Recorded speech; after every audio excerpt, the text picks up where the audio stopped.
It began as these things often do, not with an official unveiling, but with a photograph, a birthday night in Beverly Hills, the clink of glasses somewhere out of frame, the dim gold of restaurant lighting pooling across Meghan's face, and instantly the split-screen reactions a flood of wow from admirers who saw elegance perfected, and a ripple of whispers from those who noticed something far more specific, far less fleeting.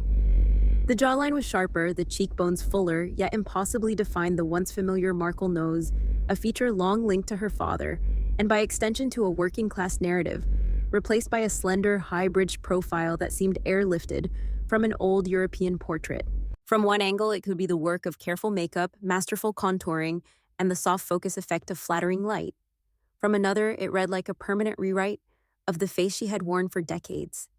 Across beauty forums and celebrity blogs, side-by-side comparisons bloomed each red circle and arrow, pointing out how the bridge flowed differently now, how fillers seemed to have lifted the temples and smoothed the brow, how even the hairline had a subtle new discipline to it. If the goal was to sculpt a visage in the mold of aristocracy, the symmetry was almost too precise to be accidental. And yet the visual drama of the transformation was magnified by what and who wasn't there. Harry was absent. So was her father. So was Doria, the mother whose occasional appearances have long been coded as a mark of family solidity in Meghan's narrative. In their place was a tightly curated guest list that stayed mostly out of the frame, the cropped shots and wide gaps in the seating arrangements, acting like a photo editor's deliberate choice to direct all attention toward the celebrant. The more the images circulated, the more the backdrop of social absence threw the new face into sharper relief. That contrast between the meticulously refined exterior and the hollow spaces where familiar figures once stood became the unspoken subtext of the evening. The Beverly Hills venue, once considered a hot address, now carried the faint patina of having been eclipsed by trendier haunts. Meghan, positioned as the focal point in every shot, was framed more like the centerpiece of a still life than the subject of a spontaneous celebration. Every element of the presentation, from the way the lighting kissed her cheekbones to the omission of casual group photos, spoke of control, a kind of curation that leaves nothing to chance, but also nothing to happen naturally. On social media, the split hardened. Supporters defended her right to reinvent herself, calling the look a mark of personal empowerment and refined taste. Critics countered with suspicion, suggesting that the changes were part of a broader project to erase inconvenient traces of origin, to replace relatability with aspiration. In the midst of this noise, one thing was undeniable. Whatever had been done, whether surgical, injectable, or simply the alchemy of presentation, it was neither subtle nor inconsequential. And perhaps that was the point. In a world where images are parsed like state secrets, a face can be a press release, and the alterations to Meghan seem written in the kind of polished language that invites both admiration and forensic examination. What began as a single birthday image had become a conversation about authorship, who gets to write the story of a public woman's face and what she is trying to say when she edits the text. But when the photographs were examined more closely and the before and after spreads began to circulate, it became clear that this wasn't just a case of aesthetics. It was the opening line of a far more deliberate rewrite. The closer the lens came, the harder it was to dismiss the transformation as the work of clever lighting or a skilled makeup hand. Beauty vloggers began splicing her latest images against press shots from just a year prior, pausing mid-transition to draw sharp white outlines around the slope of her new nose, the lifted contour of her cheeks, the clean, almost architectural line of her jaw. On Reddit threads and Instagram carousels, the before and after frames became forensic exhibits, annotated with arrows and captions that spoke not of subtle enhancement, but of structural redesign. The bridge, once carrying a trace of her father's DNA in its shape, now ran smooth and straight. The apples of her cheeks sat higher, the temples fuller, the brow untouched by time or tension. And these details, dissected pixel by pixel, only served to deepen the contrast between her perfected exterior and the muted reality of the celebration itself. The venue, a Beverly Hills restaurant that once hosted a carousel of A-list parties, no longer sat at the heart of the city's social map.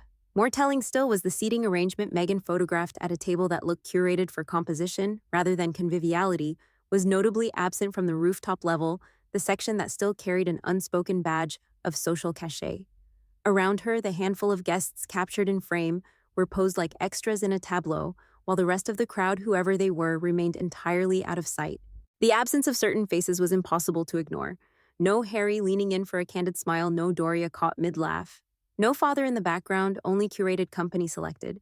It seemed for their PR value rather than their personal closeness.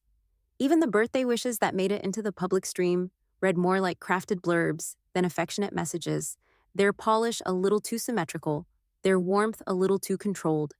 It was as if the evening had been built not to be lived in, but to be photographed with the social fabric, as airbrushed as the features it framed.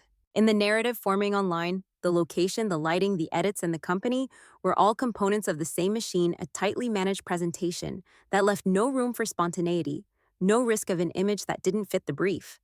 To some, this level of control was evidence of discipline, a commitment to brand that few could maintain under constant scrutiny. To others, it was a red flag, a sign that in perfecting the visual, she had stripped away the very texture that made her relatable. And as the side-by-side collages continued to spread, the questions started to move beyond what had changed to why. Why now, and why so completely? Was this a personal indulgence or the calculated next step in a longer campaign to reshape not just a face but an entire narrative? Because for those looking closely, the alterations seemed to erase more than a few lines and shadows. They appeared to erase a piece of history one feature at a time. By the third or fourth viral side-by-side, the conversation had shifted, no longer circling around the mechanics of how the transformation was achieved, but probing the deeper question of what it meant. To the casual observer, the new profile was simply a cosmetic triumph. To those reading the subtext, it was a symbolic severance, a deliberate edit to the personal brand. The most striking change, the refined slope of her nose, seemed almost surgical.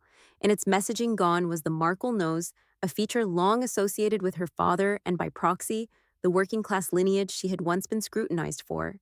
In its place, a bridge and tip that could have been lifted from an aristocratic oil painting, an aesthetic that whispered of heritage not her own, but perhaps the one she now wished to project.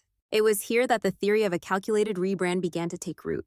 Cosmetic work in this reading was not about chasing beauty in the abstract, but about recalibrating public perception, excising physical reminders of a past she no longer wanted to be tethered to, and replacing them with cues that aligned with a more elevated, more insulated image.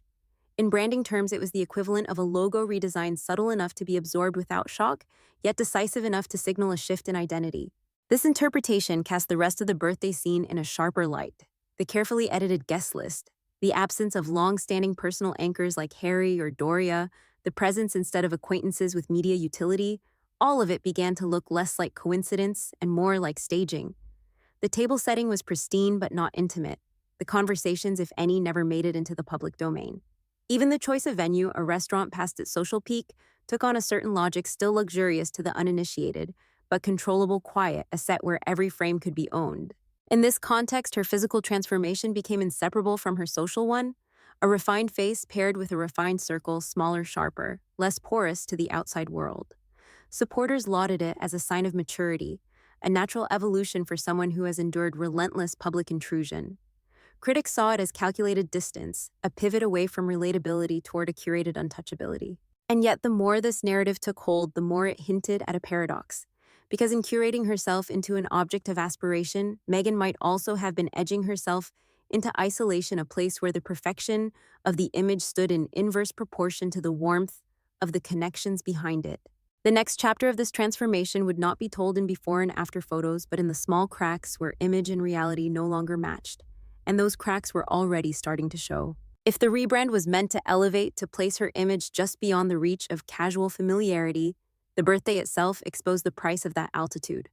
For all the precision of the sculpted features, for all the care in selecting lighting and framing, the celebration felt curiously airless, less like a gathering of friends and more like a set piece assembled for the lens. The absence of long-standing intimates was no longer just a detail to note, it was the defining feature of the evening. Without Harry leaning into the shot, without Doria offering a genuine, unguarded smile, the images carried no counterweight to the curation, no evidence that the warmth of private life still breathed beneath the gloss. Even the location, meant to imply discreet luxury, risked working against the narrative. The Beverly Hills restaurant, once a magnet for the city's most visible elite, had slipped just far enough from the top tier to make its selection feel oddly self-conscious, a bid for prestige that the rooftop seating still reserved for the more in-demand clientele refused to endorse. The result was a tableau that aspired upward but landed in an ambiguous middle ground, expensive enough to look exclusive to the casual eye, yet not exclusive enough to convince those who know the map of Los Angeles status cues. The social media tributes, too, told their own story. Crafted captions, polished photos, the tone hovering somewhere between press release and polite compliment, They ticked every box of etiquette without crossing into the messy, affectionate imperfection of real intimacy. In the feed, this absence read louder than the filtered glamour. It suggested that the connections on display were transactional, their value measured in optics rather than shared history. Here lay the paradox in full view: the more flawless the exterior, the more conspicuous the hollowness beneath.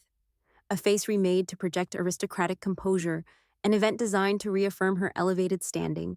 And yet the night whispered of something else entirely: a life increasingly lived at arm's length where proximity is permitted, only if it serves the presentation. For admirers, this was discipline, a refusal to let the narrative be shaped by anyone but herself. For detractors, it was proof of a drift toward performance at the expense of authenticity. And this is the trouble with perfecting the image: it invites the eye to search for what's missing, to trace the edges of the frame and wonder what lies just outside. In Meghan's case, what was missing seemed as telling as what was displayed: the genuine laugh, the unplanned moment, the friend who has nothing to gain by being in the shot. It was in those absences, more than in the symmetry of her new profile, that the real story of the night began to emerge, and it was not one that could be smoothed away with a filter. By the time the last image from that night had done its rounds, the transformation was no longer just a matter of surface change. It had become a shorthand for a wider shift, one that blurred the line between personal reinvention and strategic distancing. Meghan's new look, so sharply defined and meticulously lit, told the story of someone determined to control her narrative down to the millimeter, each contour and curve, reinforcing an identity that had been re-edited to match the life she wanted the public to see. Yet threaded through the admiration and envy was an undercurrent of unease, the sense that, in constructing this untouchable image, she had also constructed a kind of solitude. In the raw arithmetic of public perception, the gains were clear: a visage now aligned with the aesthetics of old-world prestige, a carefully pruned social circle that doubled as a PR asset, a presentation immune to accidental candidness. But the costs were equally visible to those looking: the absence of long-standing unpolished connections, the loss of spontaneous warmth, the slow narrowing of her world to those who could be trusted to play their part in the performance. This was the paradox: her birthday had put on display a life that looked complete in every frame, yet carried the quiet echo of something missing just outside the shot. For supporters, this was a mark of discipline, proof of her ability to curate her brand without bending to public pressure, an act of self-possession in a media culture built to strip it away. For critics, it was confirmation that the pursuit of perfection, whether in bone structure or social optics, inevitably comes at the expense of authenticity. Both camps could point to the same photographs and see entirely different truths, because the story they were reading was as much about their own expectations as it was about her. And so the conversation remained split, suspended between admiration for the precision of her self-reinvention and suspicion of the hollowness that may come with it. Perhaps that is why the images have lingered longer than most celebrity birthday spreads, because they are not just about a new look, but about the kind of life that look is meant to sustain and whether it can. So where do you stand? Are you with hashtag Team Rebrand, seeing Meghan's transformation as a masterclass in personal strategy, or with Team Authentic, believing that no image, however flawless, can replace the warmth of genuine connection? The frame has been set. It's up to you to decide what it really shows.